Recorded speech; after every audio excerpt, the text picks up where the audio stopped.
প্রিয় দর্শক আসসালামু আলাইকুম। কিছুক্ষণ আগে আপনাদেরকে যেমনটি ঘোষণা দিয়েছিলাম যে আজকে আ আ আ আমাদের ছাত্রনেতা সমন্বয়ক জনাব হাসনাত আব্দুল্লাহ এবং সার্জিস আলম দুজন গিয়েছিলেন অ্যাডভোকেট সাইফুল ইসলাম আলিফ তিনার জানাজায় অংশ নিতে এবং সেখান থেকে ফেরার পথে তাদের গাড়িটিকে চাপা দেওয়া হয়েছে। তো তাদের সেই বহরে যে গাড়িটি ছিল সেই গাড়িটি দুমড়ে মুচড়ে যায়। আ কিন্তু তারা যে গাড়িটিতে ছিল সেই গাড়িটি মোটামুটি অক্ষত ছিল। একটু জানিয়ে রাখি যে যেই গাড়িটিতে তারা চাপা দিয়েছে সেই গাড়িটিতে হাসনাত আব্দুল্লাহরা যাওয়ার সময় গিয়েছিল। কিন্তু আসার সময় তারা গাড়িটি ভাগ্যক্রমে পরিবর্তন করে তারা অন্য আরেকটি গাড়িতে উঠেছে। আ যেই কারণে সেই গাড়িটিতে তারা ছিলেন না। এবং আ আরেকটি তথ্য যেটি জানলাম সেটা হচ্ছে যে ওই গাড়িটি যেটি দুমড়ে মুচড়ে গিয়েছে সেই গাড়িটির মালিক হচ্ছে এটি যেহেতু রেন্ট এ কারের গাড়ি, ওই গাড়িটির মালিক হচ্ছে এই জুলাই অগাস্ট অভ্যুত্থানের হত্যা মামলার একজন আসামি। তো আমরা সন্দেহ করতেই পারি যে এই ঘটনাটি আসলে কারা ঘটাতে পারেন। আমাদের সাথে হাসনাত আব্দুল্লাহ এবং সার্জিস আলম দুজনেই একই গাড়িতে আছেন। হাসান ভাই আপনাদের কাছ থেকে বর্ণনাটা শুনি আসলে কি হয়েছিল? আসলে ভাই আমরা আজকে আলিফ ভাইয়ের বাসায় যখন যাই সেটা হচ্ছে লোহাগড়ার একটা গ্রামে।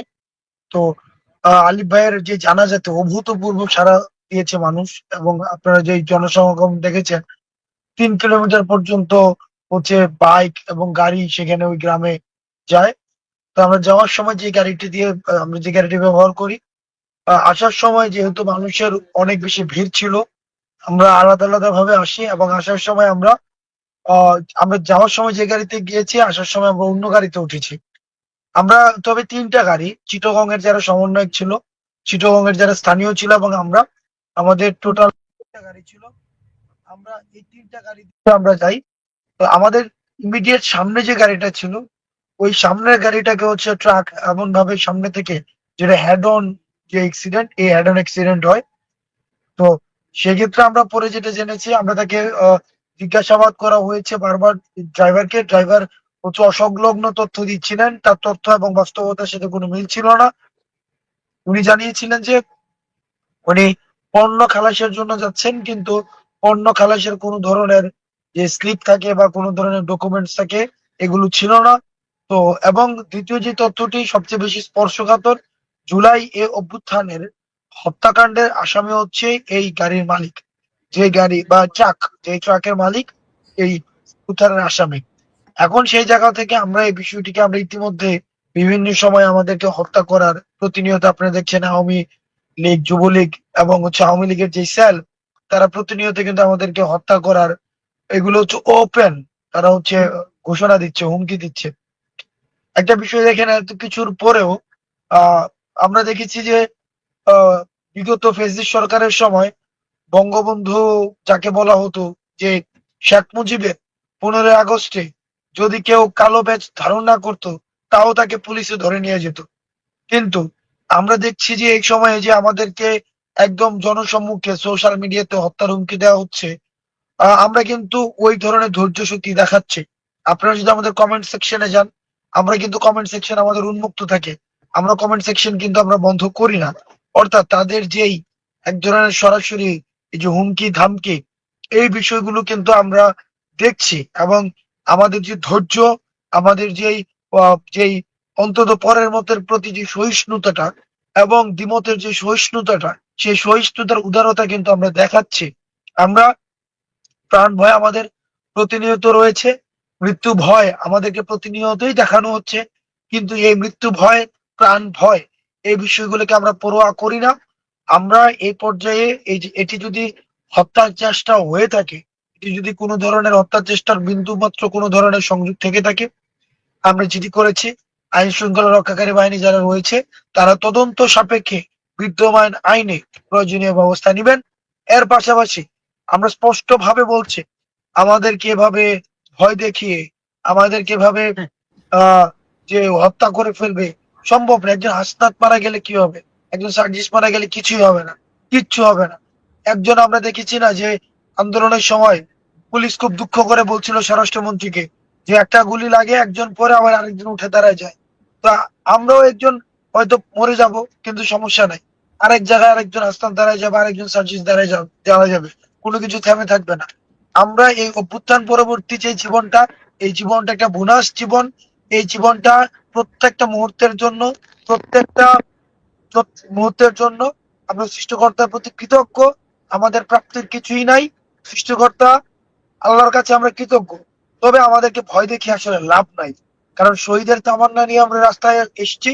যতদিন না পর্যন্ত এই যে ভারতীয় আধিপত্যবাদ, এই যে ইসকনের যে উগ্রতা, আমাদের প্রতিনিয়ত যে দেশের মধ্যে একটা অস্থিতিশীল ষড়যন্ত্র, আওয়ামী লীগের ষড়যন্ত্র, বিদেশে বসে ষড়যন্ত্র অব্যাহত রেখেছে, সেটির বিরুদ্ধে আমাদের লড়াই সংগ্রাম অব্যাহত থাকবে।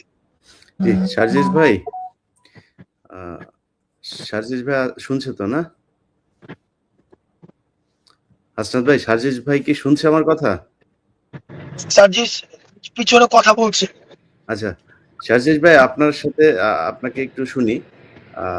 তার মাঝখানে হাসনাত ভাই, আমরা একটু ইসকনের বিষয়টা নিয়ে কথা বলতে চাই।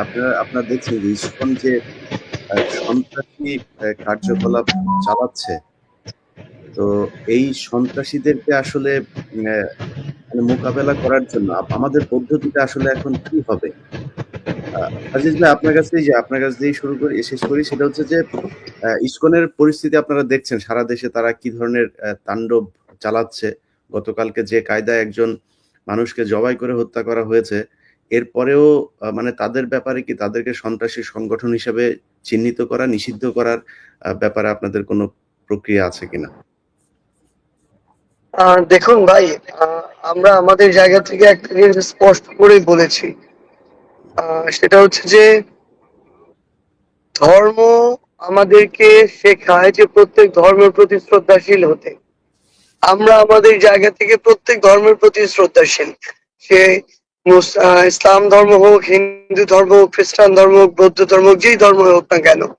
কিন্তু কোনো একটা ধর্মের নাম ব্যবহার করে কেউ যদি কোনো একটা উগ্রবাদী সংগঠন করে এবং সেই উগ্রবাদী সংগঠনকে ব্যবহার করে মানুষকে প্রকাশ্যে দিবালোকে জবাই করে হত্যার মতো নৃশংস ঘটনা ঘটায়, তাহলে সেই উগ্রবাদী সংগঠনের অস্তিত্ব কখনো আমরা সমর্থন করতে পারি না।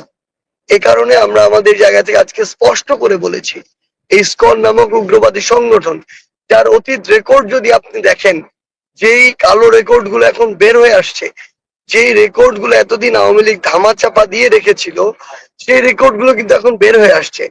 আমরা আমাদের জায়গা থেকে স্পষ্ট করে বলেছি, ধর্মকে ব্যবহার করে কোন একটি উগ্রবাদী সংগঠন, এই ইসকনের মতো সংগঠন যদি বাংলাদেশে এরকম নারকীয় ঘটনা যা ঘটিয়েছে তা আবারও ঘটায়, তা আমরা আমাদের জায়গা থেকে কখনোই হতে দিব না, এবং সেটি ঘটানোর পূর্বেই যেন তাদেরকে তাদের জায়গায় নিষিদ্ধ করা হয়।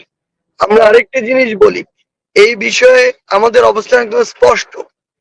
যারা আমাদের সনাতন ধর্মাবলম্বী ভাইরা রয়েছেন, হিন্দু ধর্মের ভাইরা রয়েছেন, তারা আমাদের ভাই। কিন্তু এখানে ইসকন আর হিন্দু ধর্ম এই দুইটাকে যেন এক করে না ফেলা হয়, দুইটা ভিন্ন জিনিস। এখানে সনাতন ধর্মকে আশ্রয় করে, ব্যবহার করে কিছু উগ্রবাদী আছে হিন্দু ধর্মের, যারা এই ইসকনের সাথে যুক্ত এবং তারা এই কাজগুলো করছে। আমাদের অবস্থাটা একদম স্পষ্ট, এরকম প্রকাশ্যে দিবালোকে হত্যাযজ্ঞের সাথে জড়িত উগ্রবাদী সংগঠনকে অবশ্যই এই বাংলাদেশে নিষিদ্ধ করতে হবে। যে হিন্দু, এই ইসকন হচ্ছে আলাদা, হিন্দু আলাদা, এরা সব আমার আলাদা। কিন্তু আমরা তো এই বিভিন্ন ছবি টবি যেগুলো সোশ্যাল মিডিয়াতে দেখছি, যে এই ইসকনের প্রোগ্রামেই হিন্দুরা, সেইখানে আওয়ামী লীগ ছাত্রলীগের লোকজনকে দেখা যাচ্ছে, যাদের নামে হত্যা মামলা হচ্ছে তাদেরকেও বিভিন্ন ভিডিও ফুটেজে দেখা যাচ্ছে। তো এই ক্ষেত্রে আসলে সরকারের মানে করণীয় কি? আপনারা কি চিন্তা করছেন তাদের ব্যাপারে?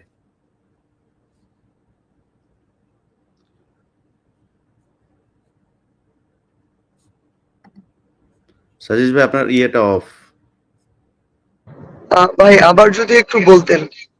আমি বলছিলাম যে এই যে ইসকনকে আমরা বলছি যে ইসকন আলাদা, হিন্দুরা আলাদা, আওয়ামী লীগ আলাদা, কিন্তু বিভিন্ন জায়গায় দেখছি যে সেই মিলেমিশে সবাই একাকার। এবং যেই বিভিন্ন তাদের ফেসবুক পোস্টগুলি আপনারা যদি দেখেন, সোশ্যাল মিডিয়াতে তাদের যে ভিডিও ফুটেজগুলো বের হয়েছে, সেখানে দেখা যাচ্ছে ছাত্রলীগের, যুবলীগের চিহ্নিত সেই সন্ত্রাসীরাই তাদের সাথে। তো এই যে ইসকনের নাম ভাঙিয়ে যে এইভাবে হিন্দু এবং আওয়ামী লীগ সব মিলেমিশে একাকার হচ্ছে, এই ক্ষেত্রে আপনাদের পরিকল্পনা কি হওয়া উচিত? ভাই একদম স্পষ্ট করে একটা জিনিস বলি, ফ্যাসিস্ট আওয়ামী লীগ এবং তাদের দোসররা এখন গিরগিটির মতো নানা রূপ ধারণ করেছে। তারা আনসারদের কাছে গিয়ে আনসার লীগ হয়েছে, সচিবালয়ে গিয়ে আমলা লীগ হয়েছে, বিচার বিভাগে গিয়ে বিচারপতি লীগ হয়েছে। তারা এখন বিভিন্ন রূপে, এখন তারা ইস্কন লীগ হয়ে যাচ্ছে। আমাদের এই নতুন যে ইস্কন লীগ, আমরা তাদেরকে আমাদের জায়গা থেকে একটা জিনিস বলি। ইভেন অনেকে, আমি তো একটা জিনিস বলেছি যে সকল হিন্দুকে আমি আমার জায়গা থেকে ইস্কন মনে করি না, হিন্দু ধর্মাবলম্বী যারা রয়েছেন। কিন্তু হিন্দু যারা ইস্কন রয়েছেন, ইস্কন সংগঠনটির সাথে যুক্ত সরাসরি, তারা আসলে হিন্দু ধর্মাবলম্বী আছে। তো সেই জায়গা থেকে যারা এই উগ্রতাকে ধারণ করে, আমরা তো তাদেরকে আমরা ইস্কনের উগ্রপন্থী হিসেবেই ট্রিট করব। এবং যে সকল ভণ্ড সুবিধাবাজ আওয়ামী লীগের দোসররা যারা এখন ইস্কন লীগে রূপান্তরিত হয়েছেন, তাদের ক্ষেত্রে একই কথা প্রযোজ্য। তাদের ক্ষেত্রে তাদেরকে আসলে আমরা আমাদের জায়গা থেকে আইন শৃঙ্খলা রক্ষাকারী বাহিনী এবং বিচার বিভাগকে আরেকটু অ্যাক্টিভ প্রত্যাশা করি। আমরা এই ঘটনা তো 5ই অগাস্টের পরে বাংলাদেশে এরকম প্রকাশ্যে দিবালোকে একজনকে জবাই করে হত্যা করা হবে, এটা কিভাবে সম্ভব? এটা তো আমাদের কল্পনার মধ্যেও ছিল না। সেই জায়গায় যে রূপেই হোক, যেভাবেই হোক, যেই ধর্মের পরিচয় হোক না কেন, যা কিছু ব্যবহার করে হোক না কেন, যে এই হত্যাকাণ্ডের সাথে জড়িত, যারা উস্কানি দিয়েছে, এখন দিচ্ছে, তাদের সবাইকে দ্রুত বিচারের আওতায় এনে এই যে একটি অপ্রত্যাশিত নৃশংস ঘটনা, এটির একটি মীমাংসা এবং দৃষ্টান্তমূলক শাস্তির ব্যবস্থা করতে হবে। জি, ধন্যবাদ। ভাই আপনারা দুজনই খুবই ক্লান্ত দেখা যাচ্ছে। বিশেষ করে হাসনাত ভাইকে খুবই ক্লান্ত দেখা যাচ্ছে। আপনাদের কাছে আমার একটা অনুরোধ থাকবে হাসনাত ভাই, যে আপনারা এই যে এখন যে রাতের বেলায় যে এত রাতে আপনারা গাড়িতে করে ঢাকায় ফিরছেন, এটা আমার কাছে পছন্দ হয় নাই। এই বিষয়গুলোতে আপনাদেরকে আরো সতর্ক হতে হবে এবং যারা এই ফ্যাসিস্ট সরকারের বিরুদ্ধে, এই সন্ত্রাসী ইসকন, সন্ত্রাসী আওয়ামী লীগ, এদের বিরুদ্ধে এবং কিছু হিন্দু সংগঠন, আমি কালকে একজনের একটা ইমেল পেয়েছি ভাই, ওদের ইসকনের চাইতেও ভয়ঙ্কর কিন্তু হচ্ছে এই যে হিন্দু জাগরণী জোট নামে একটা নতুন যে সংগঠন, তাদের ইদানিং খুব দেখা যাচ্ছে। কালকে একটা সন্ত্রাসী আপনার এই যে মিডিয়াতে বক্তব্য দিয়েছে সেই জোটের সম্ভবত একজন মুখপাত্র।